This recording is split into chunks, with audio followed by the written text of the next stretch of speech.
अस्सलाम वालेकुम डॉक्टर फैज़ान। आज बात कर लेते हैं हम रूट कनाल ट्रीटमेंट के बारे में। रूट कनाल ट्रीटमेंट को शॉर्ट फॉर्म में RCT भी कहते हैं और आसान लफ्ज़ों में जो लोग आपस में बात कर रहे होते हैं उसको रूट कनाल भी कहते हैं। असल में इसको कहते हैं रूट कनाल की ट्रीटमेंट। आज हम इस पर बात कर लेंगे कि होती क्या है, क्यों करते हैं, कब करते हैं, कैसे करते हैं और अगर ना करें तो क्या होगा। सबसे पहली बात हम ये बात कर लेते हैं कि रूट कनाल ट्रीटमेंट कहते हैं किस चीज़ को है। दांत के जो हैं वो दो हिस्से होते हैं। एक होता है क्राउन जो नज़र आ रहा है आपको, एक होती है रूट जो नज़र नहीं आ रही, इसको जड़ भी कहते हैं। रूट के अंदर जो होती है एक कनाल होती है, एक रास्ता जा रहा है, एक टनल है जिसके अंदर नस होती है, आपकी खून होता है, नस होती है, जिसकी वजह से दांत जिंदा होता है। जब आपके दांत के अंदर इन्फेक्शन हो जाए, मैं भी आपको बताऊंगा किस वजह से हो सकता है। इन्फेक्शन हो जाए, सूजन हो गई इतनी बड़ी, पस वस है, दर्द हो रहा है आपको, इसका मतलब आपकी जो नस है वो इन्फेक्ट हो गई है, उसमें बैक्टीरिया आ गया। तो हमारा काम ये है कि इससे पहले कि आपका बहुत सारा दांत और जो है वो खा ले आपका बैक्टीरिया और इन्फेक्शन से ख़त्म हो जाए, हमने उस दांत को बचाना है। तो रूट कनाल में करते क्या है, जो आपका सबसे बड़ा प्रॉब्लम है, जो इन्फेक्टेड नर्व है, जो नस है, उसको हम अंदर से निकाल देते हैं जड़ में से, ताकि इन्फेक्शन ख़त्म हो जाए। ठीक है, अब आपका दांत और ख़राब नहीं हो रहा। लेकिन क्योंकि आपका दांत जब वो आधा वैसे ही हो गया बैक्टीरिया की वजह से, इन्फेक्शन की वजह से, तो हम जब नस निकालेंगे अंदर फिलिंग कर देंगे, ऊपर फिलिंग आ जाएगी। इस तरह दो चीज़ें हुई रूट कनाल की।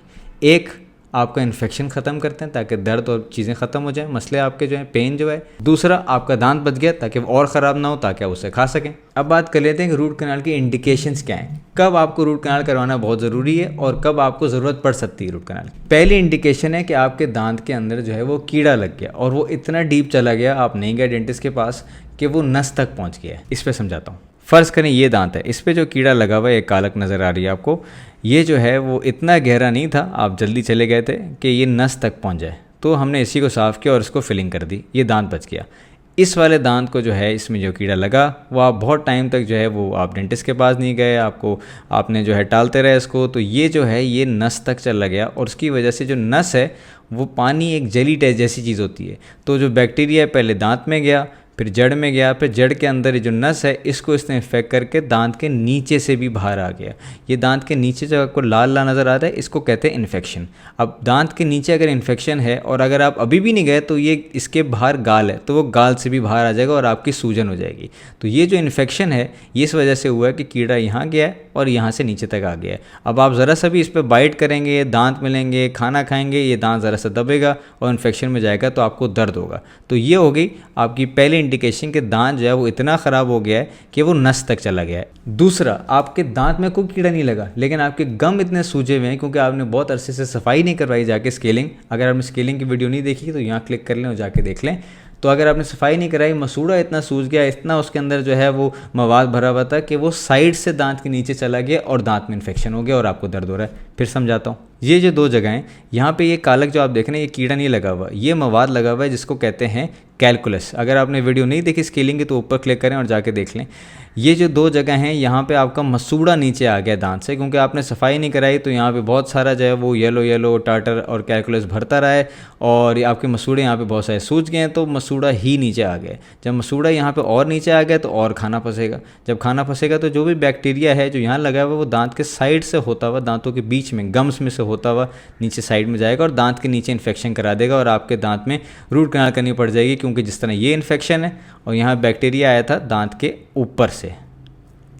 ठीक है, इस वाले दांत की जो रूट कनाल है वो इसलिए हो रही क्योंकि जो बैक्टीरिया है वो आया है दांत के साइड से, जिसको पेरियो एंडोलीजन भी कहते हैं। तीसरा, आपका दांत बहुत आगे है या बहुत पीछे है और उसको लाइन में लाना है और आपने ब्रेसेस नहीं करवाने, तो आपके दांत की जो है अमूमन रूट कनाल करनी पड़ती है ताकि उसको हम डेड करें अंदर से और फिर उसके ऊपर एक क्राउन लगा के आगे तक या उसको दांत को बहुत पीछे ले जाएं, क्योंकि उसको दांत को बहुत ट्रिम करना पड़ा है, इसलिए वो बहुत हसास हो गया और वो ख़त्म करने के लिए हमें रूट कनाल करने की ज़रूरत पड़ जाती है। चौथी इंडिकेशन है वो है ब्रिज।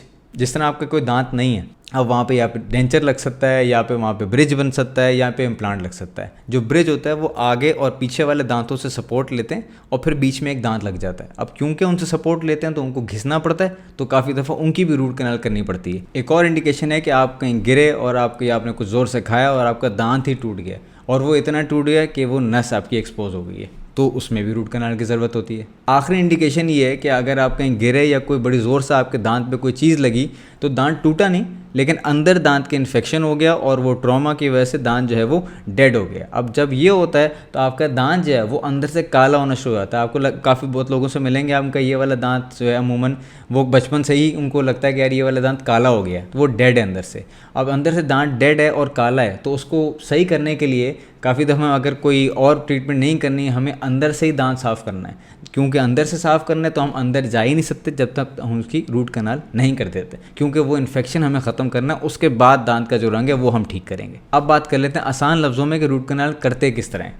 पहला, आपका दांत इस तरह होके आया था क्लिनिक पे कि वो आधा गल गया, तो सबसे पहला काम उसकी हम सफाई करेंगे, ठीक है।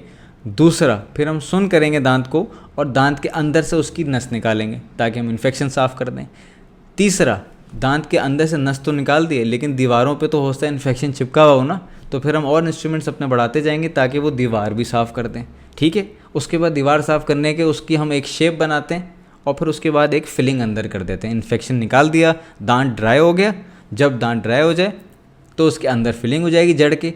अब जड़ के अंदर फिलिंग हो गई है, लेकिन जहाँ से एंटर हुए हैं जो दांत पूरा आधा गला हुआ है वो तो फिल करना है ना वापस, तो फिर उसकी फिलिंग करके उसको बंद कर देते हैं। अब आपका दांत जो है उसमें इन्फेक्शन ख़त्म हो गया है, आपका पेन ख़त्म हो गया है, लेकिन दांत डेड है और उसके ऊपर अच्छी खासी बड़ी फिलिंग है। अब इतनी बड़ी फिलिंग, इतना सा आपका दांत जो रह गया था उसके ऊपर चिपकेगी नहीं, हो सकता है वो बाहर आ जाए या कुछ बाइट करेंगे वो टूट जाए आपका, तो कोई फ़ायदा ही नहीं हुआ करने का।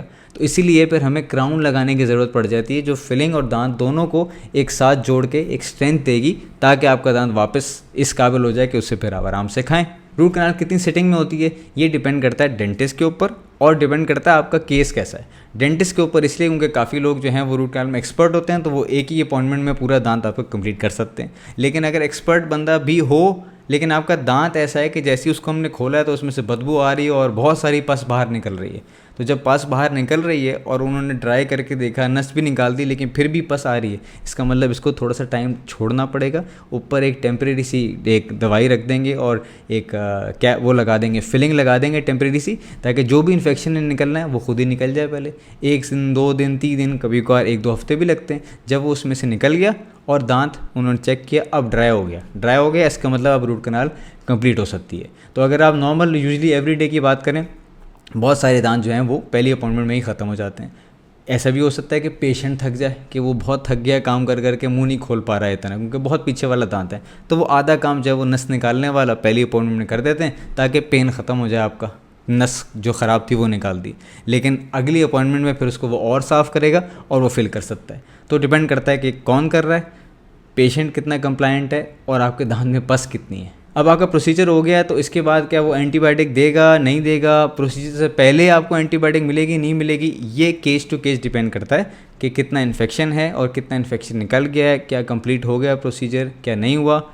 आसान लफ्ज़ों में ये डॉक्टर डिसाइड करेगा आपको कि आपको एंटीबायोटिक देनी है प्रोसीजर से पहले या नहीं देनी। अमूमन हम रूट कनाल के बाद एंटीबायोटिक्स नहीं देते अनलेस को बहुत सीवियर केस हो। यूजुअली पहले का होता है डिसीजन कि वो देगा या नहीं देगा। रूट कनाल के बाद पेन कितना होता है, देखें कोई भी डेंटिस्ट्री में जो है ना, अगर आप आ जाएँ दर्द से पहले तो मोस्ट लाइकली प्रोसीजर के बाद आपको कोई ख़ास जो है वो दर्द नहीं होने वाला। 1-2 दिन आप वो लेंगे सिर्फ पेन किलर, कोई एंटीबायोटिक नहीं, सिर्फ पेन किलर लेंगे और आपका दर्द इंशाल्लाह चला जाएगा। लेकिन अगर आपका केस बहुत सीवियर था, उसमें पस भी बहुत थी, इन्फेक्शन भी बहुत था, तो उसमें फिर आपको 2 से 3 दिन तक भी आपको थोड़ा बहुत पेन हो सकता है, 1 हफ्ते तक भी हो सकता है, उसके बाद वो ख़त्म होकर बिल्कुल गायब हो जाता है। तो फिर आप बाइट कर सकते हैं और वापस खाना खा सकते हैं। आखिरी बात कर लेते हैं, क्या रूट कनाल कराना ज़रूरी है या दांत ही निकलवा दें।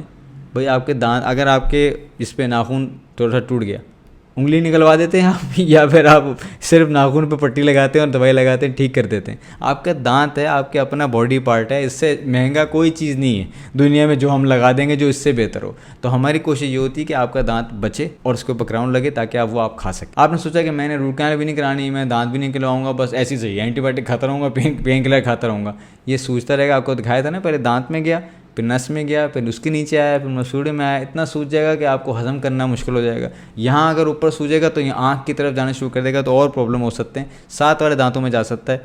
बॉटम लाइन ये है, अगर रूट कनाल की आपको बोला गया है कराने के लिए तो वो आपको करानी है, ऐसे ही नहीं छोड़ सकते आप कोई भी चीज़ को। जो भी प्रॉब्लम है वो बढ़ेगा। वीडियो पसंद आए तो शेयर करें, यूट्यूब पर सब्सक्राइब करें। Thank you for watching.